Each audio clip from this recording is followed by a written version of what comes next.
It's a shift from an analog to a digital world. In fact, we may even look back at this time and identify it as the moment we went from BC to AD. But this time it'll be from before connectivity to after digital. So, having experienced a technology revolution already, in my mind, we're now on the start of a new revolution. It's being driven by innovations in social media, devices, operating ecosystems, where the possibilities of technology will again reshape our lives. It's interesting to note that today there are more people on the planet who have access to a mobile phone than have access to clean drinking water, electricity, or a toothbrush. That's over 4 billion people, a staggering number. And in my own home country of the UK, the average household now has 10 devices that are connected to the internet, and more people in the UK access the internet through mobile devices than through fixed. So the UK is already a mobile economy and a mobile society. And as we look forward, we expect 100 billion devices to be connected. That's at least 65% of the global population, with fast 4G access by 2020. But the point is, it's not simply about the technology, it's about the possibilities. Connectivity itself is just an enabler of these key trends, including the rise of individualism, increased personal mobility, the deregulation of life, and the growth of consumer power, something that I talked about when I was on stage yesterday, and the ever-increasing demands for access and accountability. Infrastructure, of course, is important and provides a backdrop to the future of our global society, our business and economy. But we know from countries in the Telefonica footprint, like Colombia and Chile, that infrastructure alone does not equal a successful and flourishing digital life. Instead, we know that rich cultural values, levels of openness, and crucial entrepreneurial spirit that we're so privileged to witness here at One Young World all play an essential part in a vibrant digital economy. The way the world currently holistically measures digital prosperity is actually crude and a bit two-dimensional. And actually what we want to do is we want to look at it in a different way. And it's why Telefonica has commissioned the most comprehensive global index on digital life ever created. And when it's completed in early 2016, it will be measuring the balance of a digital society across 34 countries worldwide using 100 key performance indicators. In essence, we want to identify how we make sure that we more effectively match talent to opportunity in this digital economy. So the index, which is a culmination of a year's work, will uniquely explore the balance of 4 key digital socioeconomic components within a given economy. And the relative balance of these components reflects how well individuals are able to navigate their daily lives in this ever more digitized world. And these are access, openness, confidence, and entrepreneurship. And good that this week being Global Entrepreneurship Week, that we'll touch on that.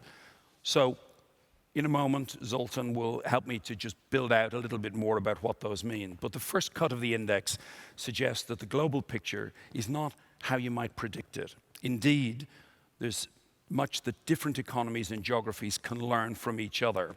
The entrepreneurial spirit and platform freedoms in Latin American countries are allowing for a digital life that is biting at the heels of many developed countries. And the idea ultimately is that what we want to do is create a context for a narrative on how all of the economies of the world in our global economy can support global citizens in ensuring that they can get the most out of this digital opportunity, working between public and private sector. And it's in that context I'm delighted to introduce Zoltan Acs, who I said earlier is a Jedi. And he is because he comes from the Global Entrepreneurship Development Institute. So, Zoltan, you're very welcome. Let me start by thanking Zoltan for the work that he and the Institute have been doing. So, can you give me a sense that how we explain the interpretation of this balanced digital life? We've talked about these 4 elements, so maybe just try to bring it to life a bit for us. Ronan, thank you very much. It's a great pleasure to be here and see so many young people interested in the world. This index tries to understand your digital life. And it takes a broad approach as opposed to a narrow one.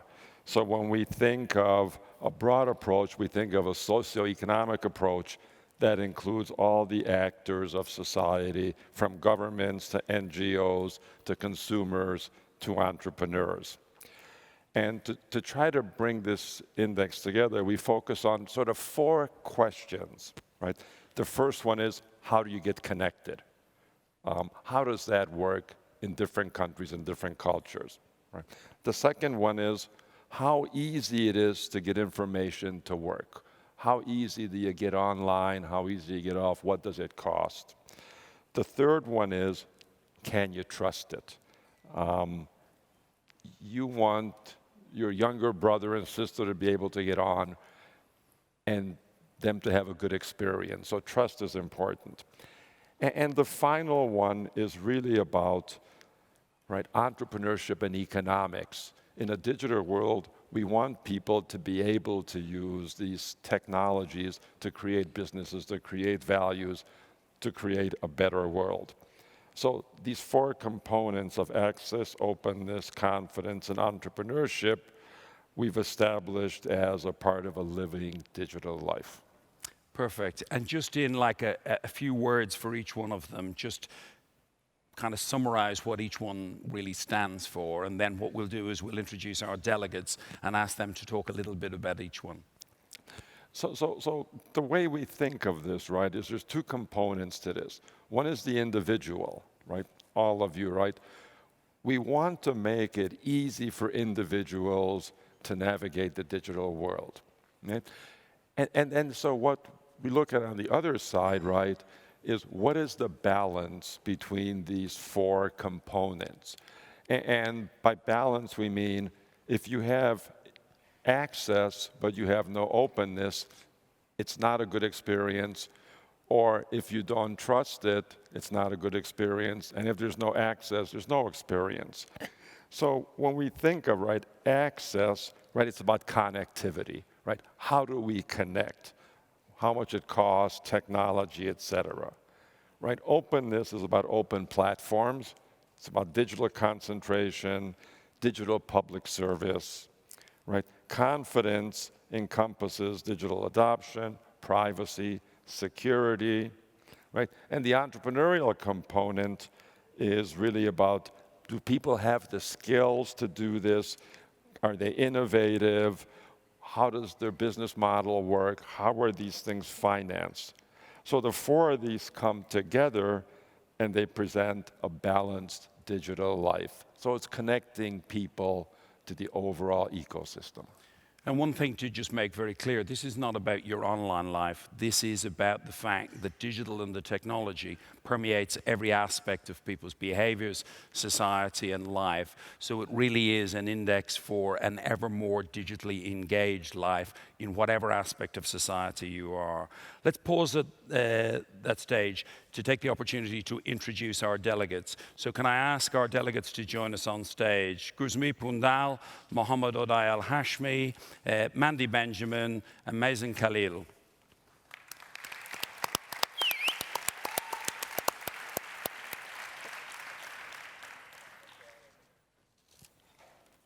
Thank you.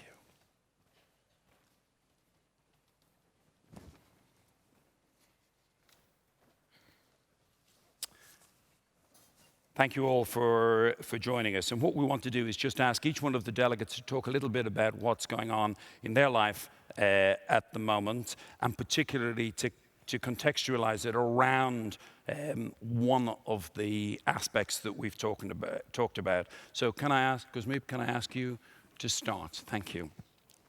Swadhi Khan, everyone. So I work for an organization that I co-founded, which is called Project Reach Foundation in India. And as technology and management students, we realized that the access to technology, the access to digital devices and revolution is very limited to certain cities and major towns, at least in India, where 68% of the population lives in rural areas. And especially in healthcare and education is where we found the need where we could open the access to technology and opportunity. In the community health center where we work, the women and the maternal health care and the infant vaccinations would not reach them on time because the health workers would go door to door, taking data on pen and paper, sending it, typing it out, sending it to the government, waiting for the vaccines to reach. By the time either the child would be no more or would have grown quite up to not even need it.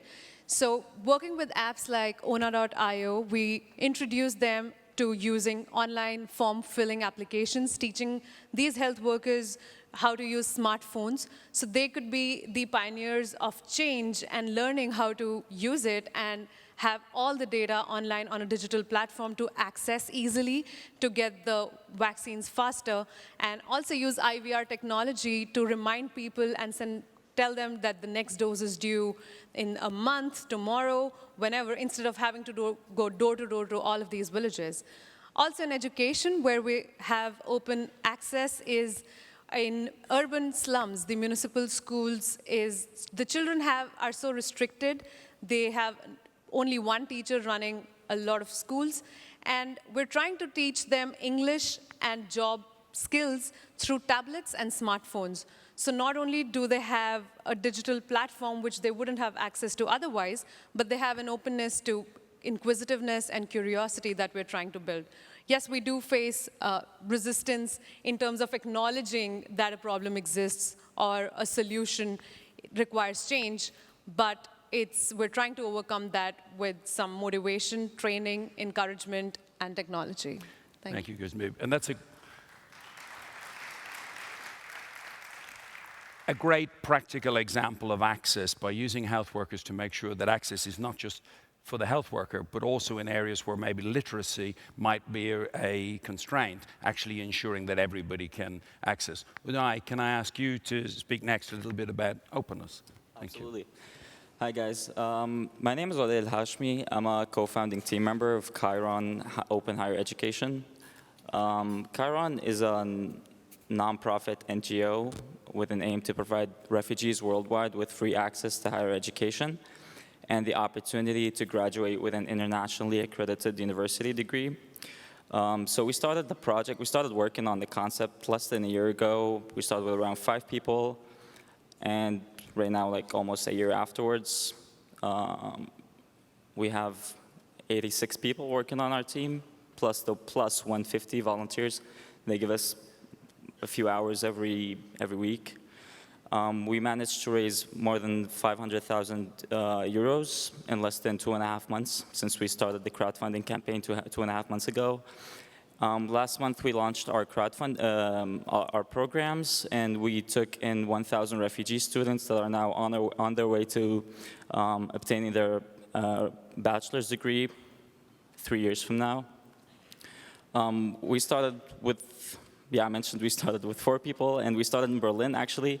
And right now, we have 3 offices, Berlin, Brussels, and Munich. And as I'm speaking, we are setting up offices in Paris, Cambridge, Massachusetts, and in Istanbul. So this is what we're doing. And again,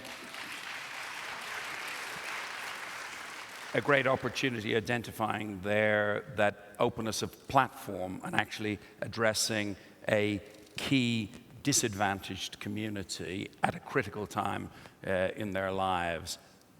Mandy, can I ask you to go next? Thank you. Mandy Benjamin from South Africa. We have some South Africans here today. Together with my brother, we co-founded an NGO called Imagination, and we focus on social entrepreneurship and tech education in rural areas. We felt that being privileged to be part of some of the educated elite in South Africa in business in specific, that we should give back to our communities, which is why we focused on entrepreneurship in specific. And we're very realistic about the fact that the future of our country really rests on the pillars of education, and that if we don't focus on this, we ourselves will not be able to prosper from the top. Thank you. And in Mandy's case, it's a real key is building the confidence for people to access services that are available to them, but the confidence to actually take responsibility for their own lives by learning some basic skills so that they have the opportunity to consider being self-sufficient, be entrepreneurs, so hugely, hugely important. Mazin, can I ask you to just finish off with your experiences, please? I am a ex-doctor. There we go. The way that I started my company is very significant. I accidentally was in a team that killed a patient because we gave him a drug that he was allergic to. We had no idea. It was a completely normal medical error, apparently. I researched it. 700,000 to 1.2 million patients in the median region die from unavoidable medical errors due to a lack of patient records. That's when I thought that needed to change, and that it was the starting point of my company. Today we are sure that we are actually saving lives, and this is the key point of digital life. And in terms of how it will progress, UK, US, etc., we wish that it keeps going on because there are other lives that need to be saved, hopefully. And in your case, in Mazin's example, we've essentially touched probably all of the elements because, yes, ultimately setting up a business entrepreneurship, but using access to make sure that availability of digital records, but being able to access to actually produce digitization. Interesting in the UK that an attempt to digitize records for health was actually stopped because of data privacy concerns. So the good news is you can die, but at least your information was safe. You know, when you think about it, 700,000 to 1.2 million people from avoidable medical accidents. So if I just want to, in the last couple of minutes that we have, just open this out with the panel a little bit. If I take the index and the elements within it, what we're really saying is that for any particular initiative or opportunity, there's going to be elements of access, open platforms, the confidence to participate. We very often talk about it as digital confidence, and then that spark of entrepreneurship, and it's ingredients of all of these. And I'm open to any of you to comment, but in recognizing an index like this and the fact of these components, do you think that might help both people like yourselves, but others who are looking to build or engage with key stakeholders to try and bring some of the components of what will be necessary for success to life? To any of the panel, if they'd like to comment? Mandy? Yeah, for sure. I'd like to touch on the confidence aspect because I think that we all can get to the stage where we can actually provide access and the infrastructure and get the relevant stakeholders involved. But a big thing is going to be the confidence for people to actually use this technology.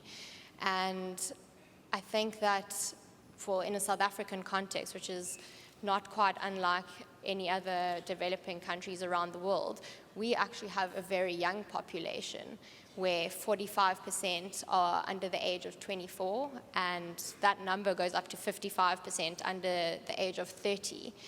And through our initiatives working in townships and rural settlements through the country, we've seen that the younger generation don't only adapt to technology incredibly quickly, they actually have an internal desire to engage with it as much as possible. But we can't be naive about the fact that many people still find technology intimidating and even threatening, and we can't let them slip through the cracks and miss the opportunities that digital life can provide to them. So I think it's really important that efforts are put towards coming up with scalable ways in which knowledge can be instilled and confidence can be created, so that we can create an inclusive digital life and not just a digital life for the people on the stage. And Uday, if I can ask you, most of your students, I think you said to me, were Syrian refugees. Mm-hmm. So have you found in that example the openness of platform has been really, really important, but the level of digital skills and literacy among that community, are most of those people confident to access the system, or as in Mandy's case, is there still a need to build that basic understanding? What was your experience with the refugees? I mean, for now, all of the people that know about us, they found us online. So they already have computers, they know how to access the internet, they have the computer literacy. So we have not experienced, and we have not gotten, and we haven't started working with people that are illiterate when it comes to working with computers yet. But it is definitely something that we have in mind. It is something that we have been told about by people before. So it's something we're currently planning for.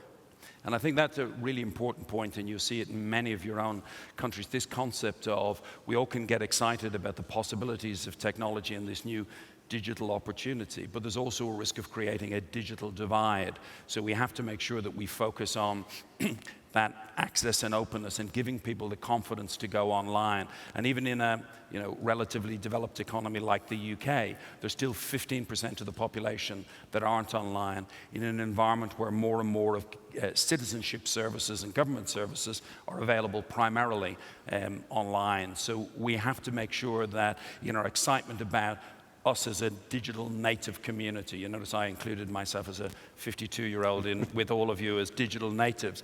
But you as a generation are screen-agers, you understand all this, but there is a generation of people who need to participate, but maybe don't have those same native digital skills. So that's going to be really, really important. So when we think about the technology, let's not lose sight of how do we make sure that people have the confidence to go online in the first place and to participate. I think we have a couple of more minutes, do we? Yeah.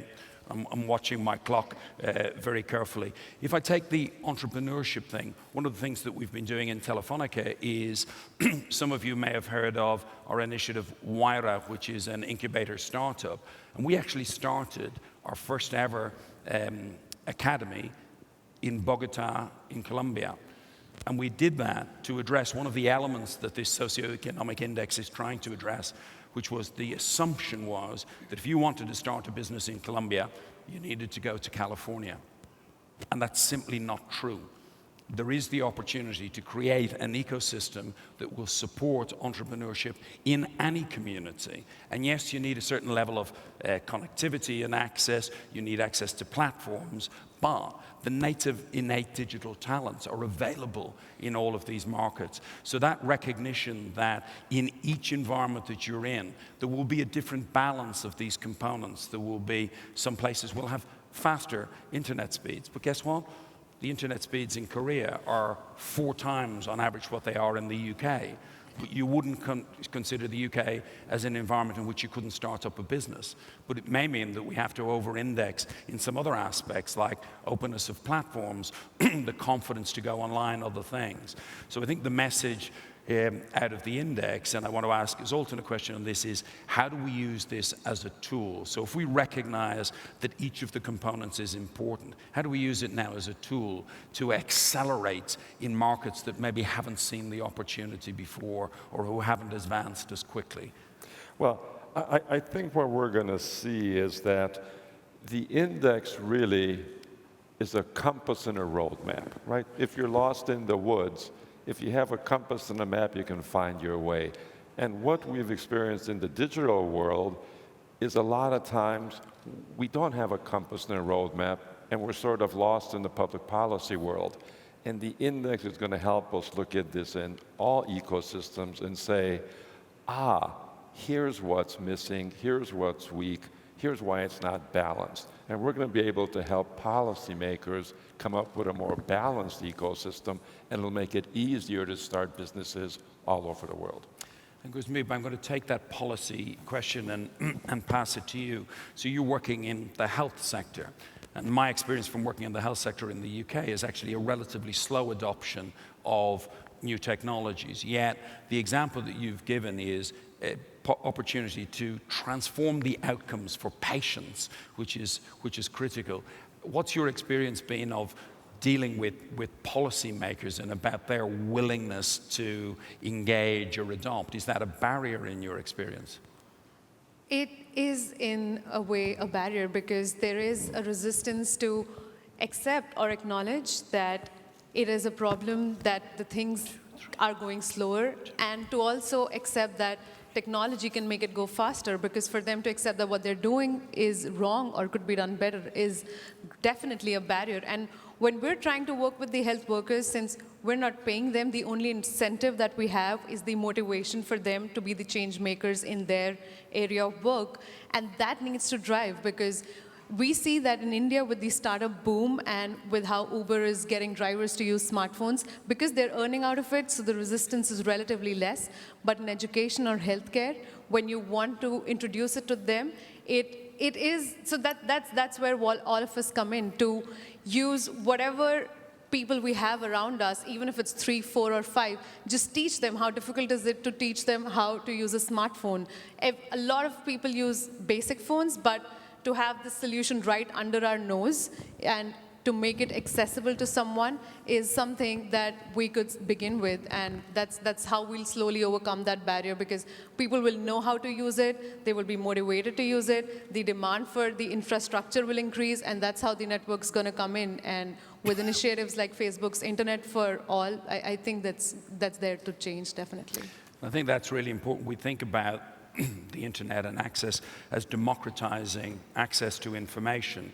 But unless we use the technology in a way that embraces all in our society, simple outcomes, but incredibly important ones, like mother and child being safe in an environment where, as long as the information is available, then the drugs or other things can get to them. It's that simple adjunct that says, by a smart use of technology, we can transform an outcome. And it's, for me, a great example of it's not about the technology, it's about the possibilities that it can create. I'm going to warn my panel that I'm going to ask them in about 30 seconds for just one sentence from each of them about if there was one particular constituency or stakeholder group that you would want to influence, that maybe we can think about from the index point of view, that would make each of your projects more effective. So I'll come to you in a second.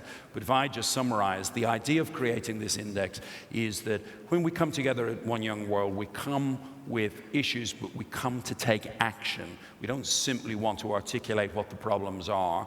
And by bringing people together from 197 countries, we bring insight and context from all around the world, so that each one of us goes away with more of the potential to actually solve the problems we've identified, rather than simply call out what the issues are. So we as a business in Telefonica accept our responsibility not simply to be involved in rhetoric to call out what these issues are, but actually evidence that we can be part of the solution. And the idea of the index is that it will allow us to participate in a narrative, not simply calling out what we think the issues are, but actually engage in dialogue rather than rhetoric, to take the public sector and the private sector, to take our digital native young people, our new entrepreneurs, and bring them together in a conversation and saying, there's up to 100 elements that might bring opportunity. How do we help each person in the context of that conversation to understand what they can contribute, so that we can all move forward together? And we hope that this will be part of our public policy initiative right across all of the markets in which we operate and beyond. So if I go to each one of our panelists in turn, and just literally in 30 seconds, starting with me, what you think is one key stakeholder group that we could impact with the index that would help your project and your initiative to go even better? For developing countries like mine in India, the one stakeholder that will be impacted the most is going to be the government bodies, who need to come out and see that all of these reasons are what's going to penetrate the technology deeper into 70% of the country, which does not currently have access to the digital revolution. Thank you. Mandy. So in South Africa, I think the biggest thing that would impact the education space is for telecommunications to take the type of strides Telefonica is taking to zero-rate data to all educational sites and apps.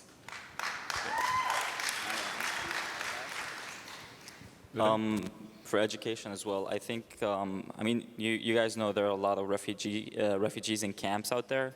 I was just thinking the other day how many refugees there are out there that would deserve to be in my place, because I'm the only guy that is from Syria today.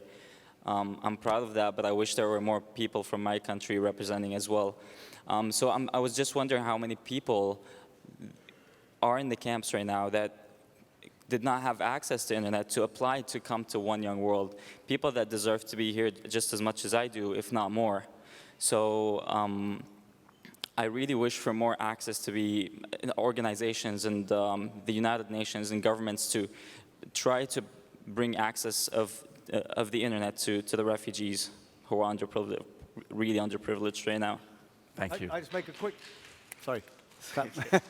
Quick comment on that. 2 Syrian delegates came up to me yesterday and said there's another 2 Syrian delegates here and we'd like a photo of the 4 of us. So maybe if you could wait down at the front and have the other 3 come join you can get your picture. Because I'm not saying there are enough, but we do actually have 4 Syrian delegates. Fantastic. In 30 seconds, Mazin. In my case, my main issue is actually accessibility to technology and awareness. There are a lot of people in Sudan, for example, that have smartphones, but use them for 2 things. Facebook, WhatsApp. Yeah. That's it. Yeah. They don't know that this can actually save your life. This is, I actually want, if I had one wish, it would be that they could understand that that smartphone that they get to talk to their friends and family can actually save their lives. Yeah. That's it. So can I just take one comment that Mandy made, and again, hold ourselves to account. So will telecommunications companies zero-rate things? As a policy issue, we completely agree. And I'll be honest and put my hand up, I was hoping to come here this year and declare the fact that we would do that in Latin America. We have policy issues. Believe it or not, net neutrality means that in many of the countries we would want to do it, it's actually illegal for us to zero-rate access to the information that people want. But we're not going to stop because it's illegal. We're going to keep working, and I commit, I hoped I would be able to do it by today. I haven't done, but I'll continue to commit that we will work hard to make sure that policymakers understand that access to information is a right of people, and therefore we will work as hard as we can to make sure that appropriate information, and Wikipedia is a perfect example with Jimmy Wales, and he's been on this stage before, so that people can get access to basic information as part of an opportunity to educate them and inform them of things that are going to allow them to be better participating citizens. I think that's everybody's right, but we have more to do to make that happen. Fantastic. Thank you. Thank you, Ronan. Thank you, Zoltan. Thank you to our delegate panelists. Huge round of applause. And also, apparently your breakout session yesterday, everyone's been raving about it, so well done.